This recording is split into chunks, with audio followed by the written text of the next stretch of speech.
Mbote na bana nyonso ya Nekongo. Bandeko na ngai tokomi tango oyo tosololaka ngai na bino. Lelo yo tokosolola likambo moko important. Programme na biso ezali kombo na yango Ana Nekongo. Ana A-N-A space ne N-E space Congo K-O-N-G-O. Tozali na 07 40 40 22 327.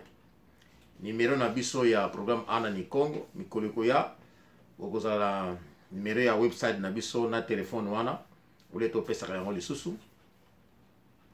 Bandeko na ngai lelo tokolobela likambo moko important. Alors ba oyo ba seplaka na programme na biso toko senga bo s'inscrire na YouTube soki bo koti obeti kaka Ana Nekongo ndenge na toloba yango okomona na droite esika za wana ba koma inscription o clique yango o s'inscrire chaque fois tu tchaka ba programme na YouTube okomona yango na mir na yo comme ça okoki kolanda okoki kopesa conseil kopesa opinion na yo comme ça tout ça échange ya ba idée. Bandeko na ngai likambo na kolobela lelo ezali likambo ya programme tolobela ki la fois dernière sur Pasteur Kosi. Omoni makambo ebele ezali kosalema. Alors souvent tout en habitude ko sala ba analyse to temps mususu tokoki ko divulguer likambo ya mabe oyo biso tomoni to tozana information ya ko passer na peuple na biso yangwana na lobaka ngai kombo na ngai Toyone Congo. Toyone Congo azali ndeke oyo amonaka makambo to ndeke oyo ayaka ko informer batu na mboka oyo ye amoni obino boyebaki te. Alors soki bomoni Toyone Congo abimi c'est que azali na likambo oyo ye amoni to likambo bino zobunda nango ye auto découvrir vérité ye aye po ayebisa bino vérité. Bandeko to lobela muke lisolo ya Pasteur Kosi to analyser yango malamu na yebi bolandi ba video oyo Deborah alobi na Angola bolandi ba video lisolo ya yena Pasteur Kosi bolandi ba video ya lisolo ya Jonas azana na Caroline du Nord parce que azana États-Unis na yoki bino nalandi ba video et des vidéos. Bandeko ba video mususu oyo nga na zwi na ba voice ba message voice mususu batindeli ngai naza autorisé ya kotia yango te mais kaka nazali kaka autorisé na yoka yango comme ça nazwa conclusion et puis naya na opinion. Bandeko sincèrement tangu nalandaki ba audio oyo liboso na komaki na conclusion que non fi wana alalaki na Pasteur Kosi azwa kizemi. N'oubliez pas ebandaki na novembre iko bimana juillet. Novembre année passée 2019 et bimana juillet 2020. Quand même tout ça qu'on réfléchir. Pourquoi tant wana nzokande entre bango ba vandaki déjà ba bomba yango. Donc ba bomba ki yango déjà. Alors tango ba vidéo ebimi na yoki ba vidéo ya liboso opinion na ngai na expérience na ngai na monaki ke mwana mwasi azwaki zemi il fallait zemi ba longola yango yango na kende sasa.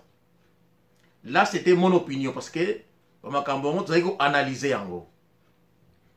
Alors na ba audio oyo na uti kozwa boyebi ke ngana za muzombo donc ngana za angolais. Alors ba angolais mingi ba tindi ba audio na ba video ponga na landa. Donc ba audio mususu peut-être boko yoka yango te ba audio yango peut-être ba ko tia yango jamais Donc ce qui na lobby yango veut dire ba audio mususu ezali ke Thomas asololaki na mutu to pasteur Kosi asololaki na mutu to fi wana asololaki na Kosi, mais ba audio yango ngai batindeli ngai yango, ngai na yoka yango. Mais likambo na lingi na préciser nga naza angolais, donc yango wana babiloko wana ekomi na maboko na nga. Alors moi na divulguer yango ezate, mais na yesikoyo na narate yango bino bo réfléchir na oyo ngai na koloba.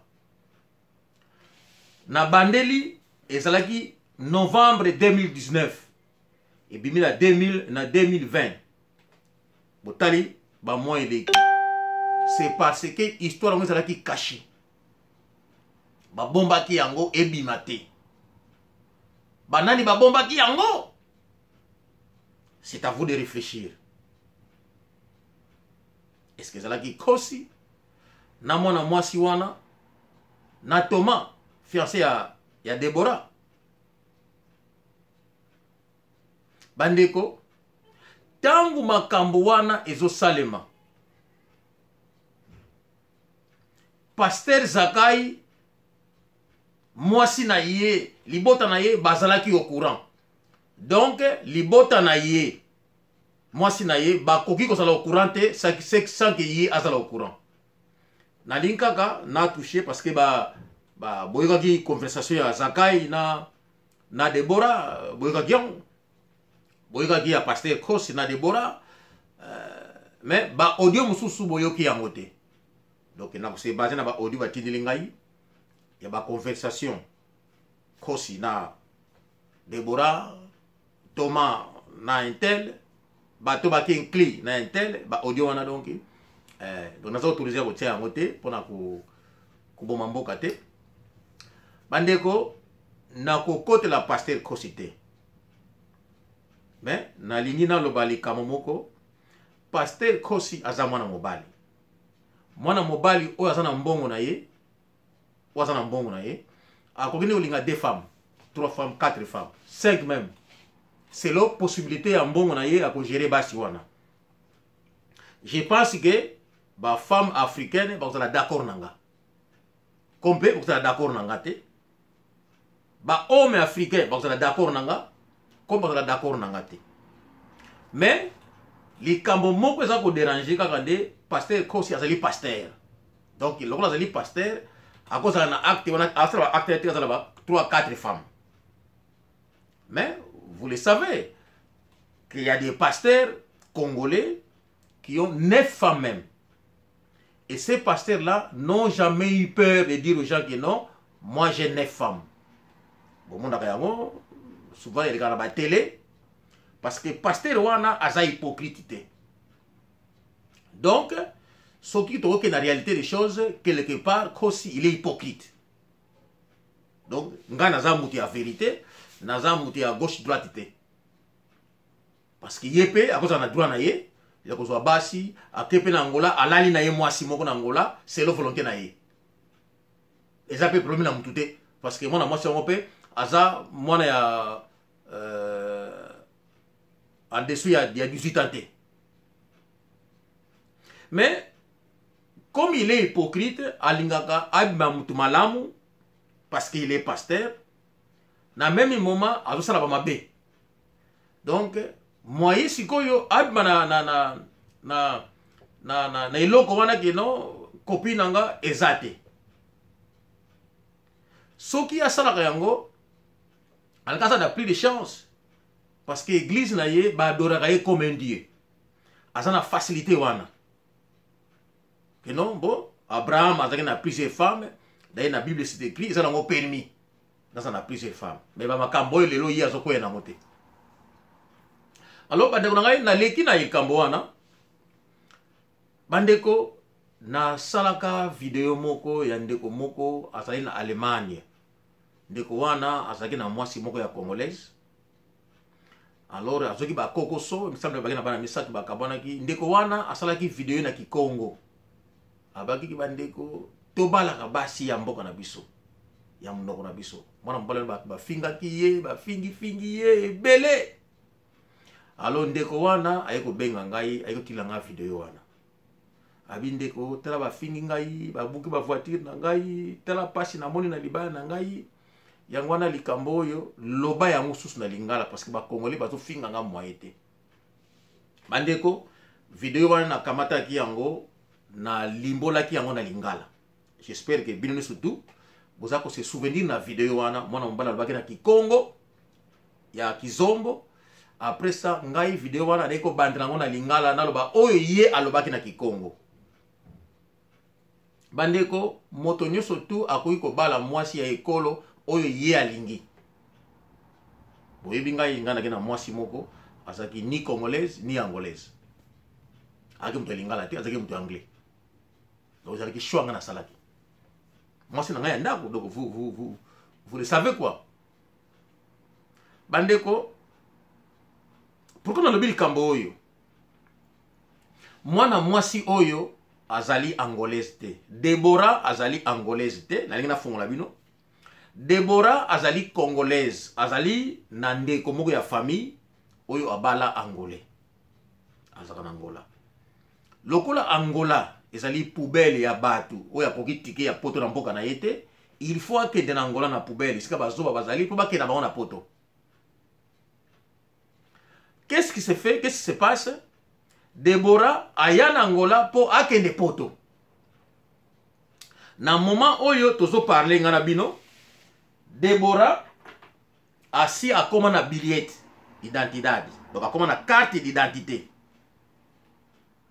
Deborah aza angolaise te. Bolib sangai. Deborah aza angolaise te. Deborah azali congolaise. Parce que azali na ndeko oyo abala angolais, yepe aye. Boyebi ke na loi angolaise soki ye na Angola, il faut ya na passeport na yo. Donc sengi visa na yo au côté na Angola. Donc sengi passeport, ye na passeport no congolais, parce que congolaise non. Ou na passeport na yo au côté, na visa na yo. Soki comme résidente na Angola au sengi. Donc ye aye na Angola, d'abord azana ye congolaise à côté na Angola. Basali lié ba billet d'identité. Donc basali lié carte d'identité angolaise. Or que carte d'identité angolaise, n'importe quel moutako ko yango te. Po yango, il faut euta na mboka na yo. Na libota ya famille na yo pa ba botama. Donc famille na yo et se représenter kuna.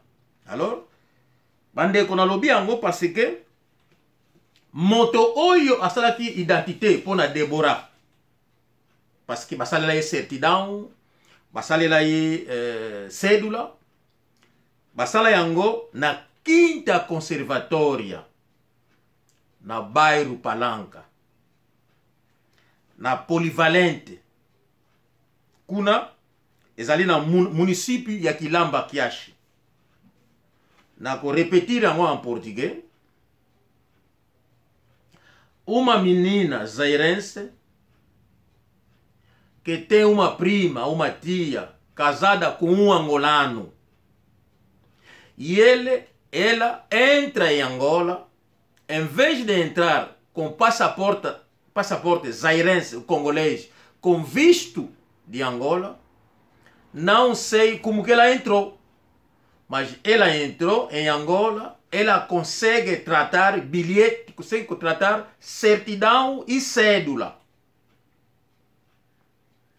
Quem que trata isso é um bacongo que trabalha na Quinta Conservatória, na Bairro Palanca, no Polivalente, município de Quilamba Kiashi. Trabalha lá um bacongo que arranja certidão e cédula para dar na zairense congolesa que não é de Angola, que podia entrar em Angola com o passaporte dela, porque é zairense. Agora, essa menina, se cometer crime em Angola, for apanhado, é Bacongo que cometeu o crime. Vocês imaginam crime que ela podia cometer em Angola, se for dinheiro, se for uma coisa grave para ela conseguir, Angola que não é dela.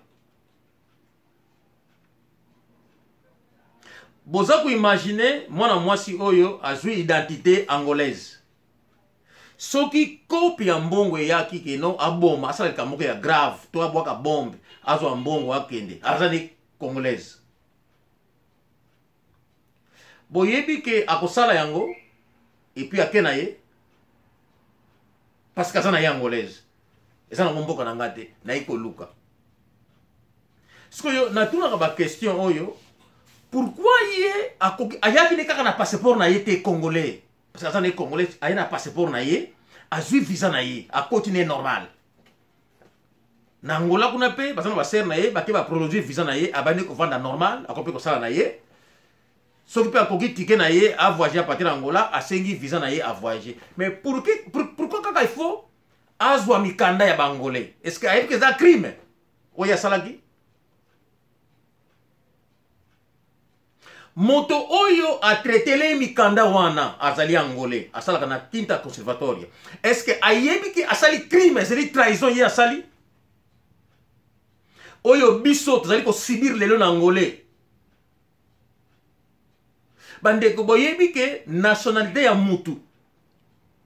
Po ozala mwana ya mboka wana, il faut ozala mabele na mboka wana.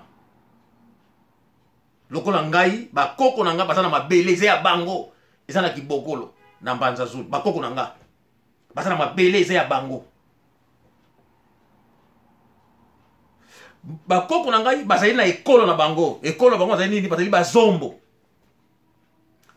critère ni bale yango wana il faut na mabele na mboka wana il faut bozala na ekolo na mboka wana il faut na munoko na mboka wana.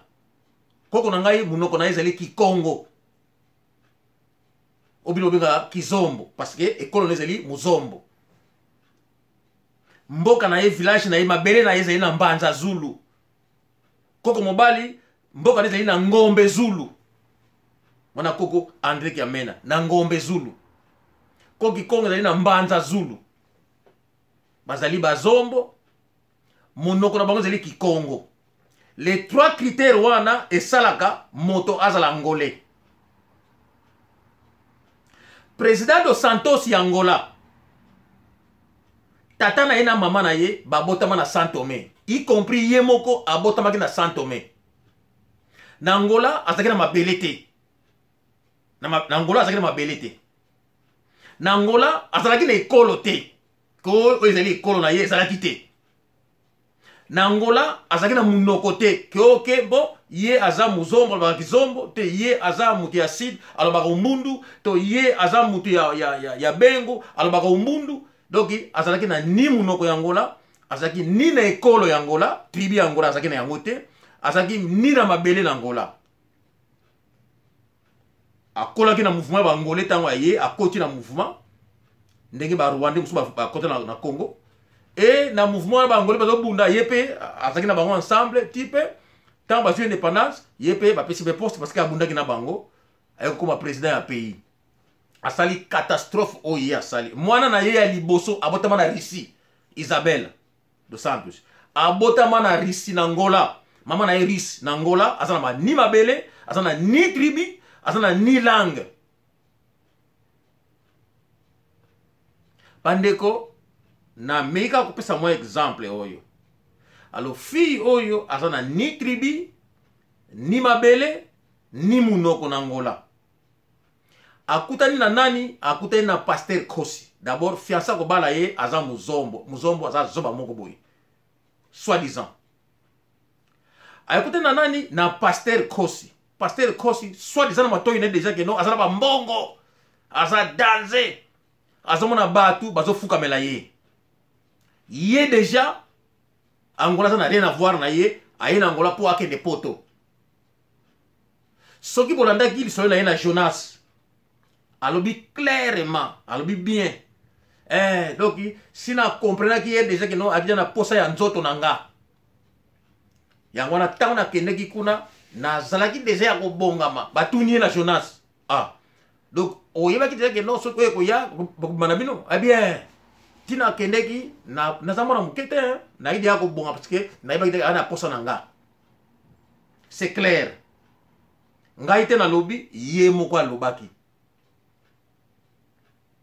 Alobi bien que non ntango azokende kuna bandeko ya Pasteur Zakai bayebaki.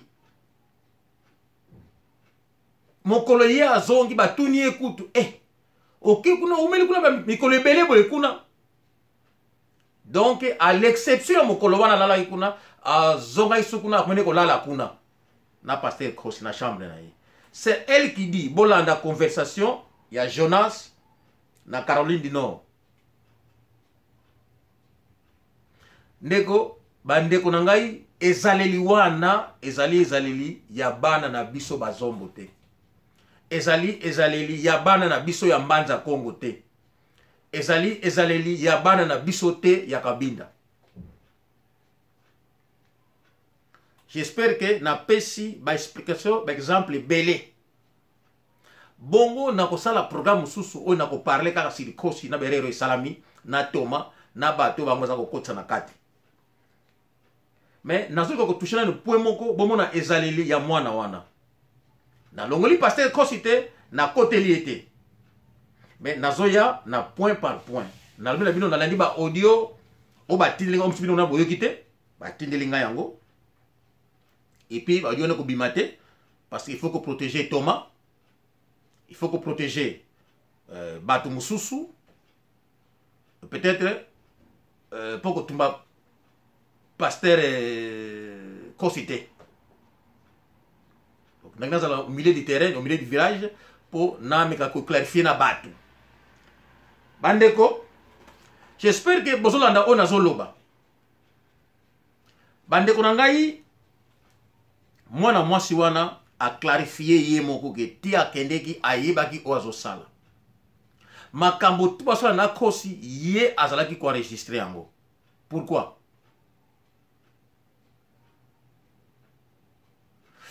Mwasi ya Pasteur Zakai to libota bayebaki oye azo. Le temps c'est ko lala kuna bango bazo yeba. Bango zakanda ko mona Pasteur Zakai. Pasteur Zakai était au courant de tout ce qui s'est passé. Alors bien que non, nazo bomba te. Oye tout ozo sala, nazo yebisa bango. Elle dit ça à qui? Masolo ya Jonas. Bolanda ki yango bino moko. Ce n'est pas moi qui le dis. Moi mwasi wana sachant bien que azalaki fiancé ya Thomas, mais ayebaki peke akoki kozwa kosi na mutambu na ye. Lokola déjà na image ya kosi ya mbongo ndenge bazo sambela ye akoki kobeta pe ye serenge.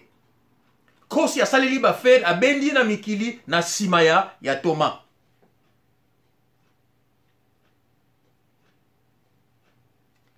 Donc azalaki déjà na mission a kwesa kosi na mutambo na ye a utiliser kosi parce que Thomas ayebaki ke ye azokende pa ya kosi. Est-ce que Thomas na ye basolaki disalaka tusupe ye pe pese kaka lia abenda yo soki yo komi awa tokosala masolo na biso? Est-ce que ezalaki bongo? Na yebite nazo pesa kaka ba opinion. Pourquoi j'ai dit ça? Nazana ba audio mususu oyo nga na yoki oyo bino boko yoka jamais. Oyo pe Thomas azoloba azo na baninga ni mususu. Baninga mususu pe ba otro pe ba question na Thomas. C'est lo ba kombo oyo eza ko circuler. En réalité ba kombo oyo circuler ba to mususu azana bona rien à voir na makambo yango. Parce que ba audio yango ngai na yoki yango. Je ne vais pas citer les noms. Nazako benda conscience ya moto moko moko. Boyebi ke ngai na kendeke na vérité. Oyo akoyana makanisi ya kofinga ya kopata pata na ko chaba misutu na nazana ngo et puis na ko bimisa yango. Et puis na ko éclaircir ce qui s'est passé au juste. Mais nazo que étape ndambu ndambu ndambu ndambu. Na habité que yango Thomas salakite, je ne dis pas ça. Na lobby kaka opinion nga nazo ko suggérer est-ce que zalaki bongo. Mais na sirebino mwana mwasi wana ayebaki ke ako sala nyonso kosi akweya. Donc tango azokende ko yebise ba santé na ye ko kutana na ye alingaki kosi alinga ye comme ça ye apesa ba conditionner pa kosi abenda ye na poto. Et yango esalamaki. Vérité yango wana. Thomas akomaki au courant na yango.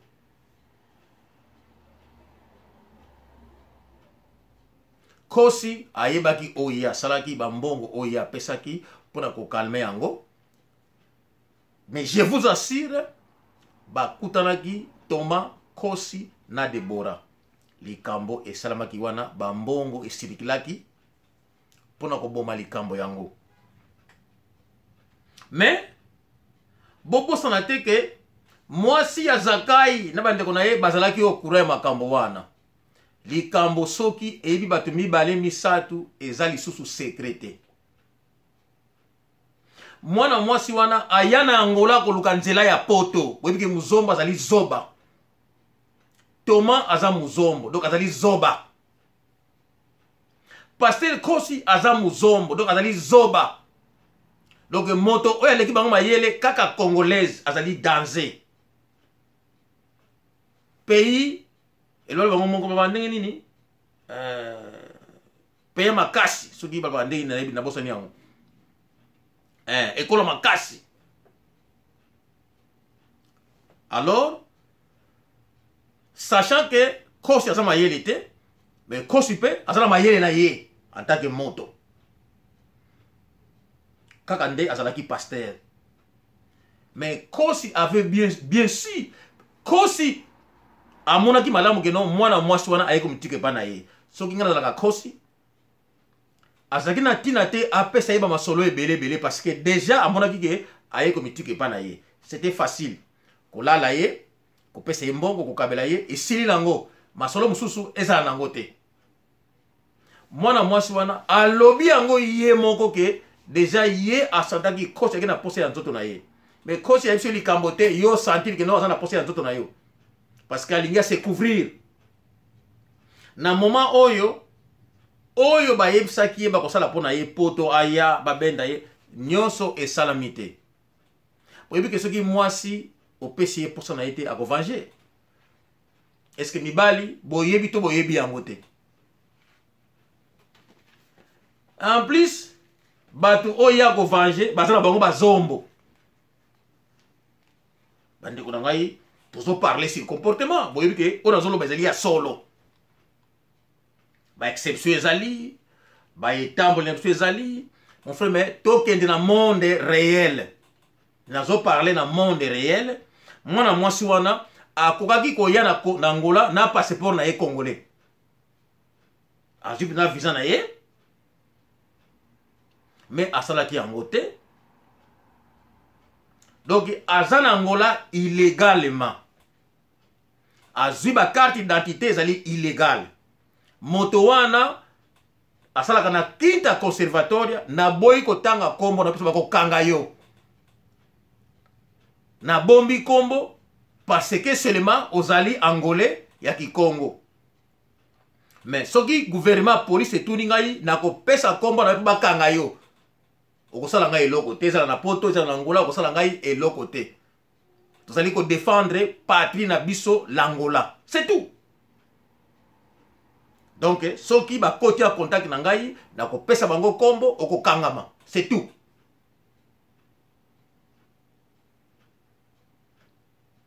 Parce que histoire Angola, qui n'a pas raconté Angola lisusu ezate.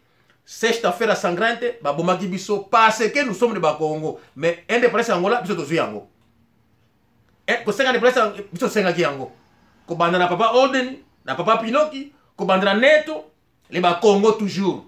Ko banda na armée, c'est nous. to komi na Angola portugais a joué biso azui ba étranger a tient na pouvoir timokolo ya lelo les ministres angolais ça n'a rien à voir avec l'Angola ni kobota makuna ni mabele kuna ni monoko ça même l'école te l'Angola babomaka biso et lelo biso moko au lieu de soutenir ba micro na biso tout le moyen de s'en sortir na likambo oyo.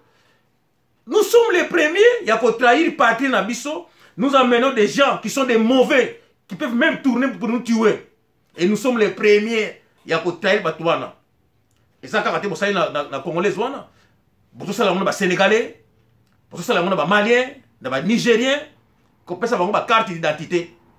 Et c'est ces mêmes gens-là qui font du mal dans Angola na biso. Ce que il a une carte d'identité, il est de Congo, il est de Manza Congo, il est de Ouij, de Kabinda, Congo.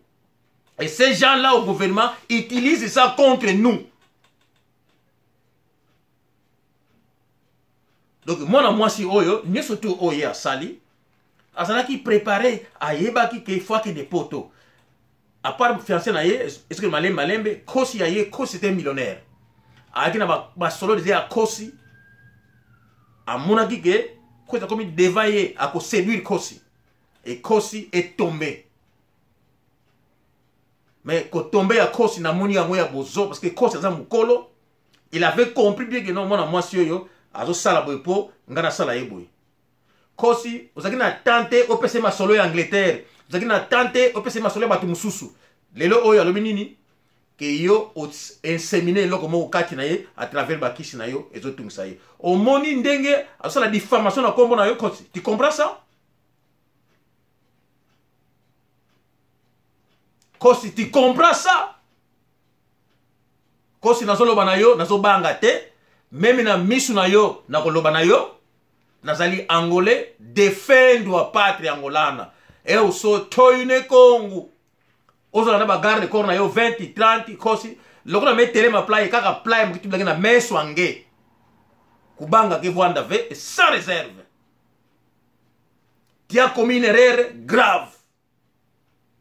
Dans l'âge, tu avais tout le temps pour jouer. Ata yo lala qui est. Et que ça a un problème dans mon touté. Parce que vous avez un mobile. Vous avez moi aussi. Mais ils allaient dans l'enseignement où ils ont fait l'église. Et confondre yo. C'est tout. Bandeko. Nako ça le programme Mususu. Oyo nako parler plus. To soutiawa. Mbote na bana ne Congo. À la prochaine.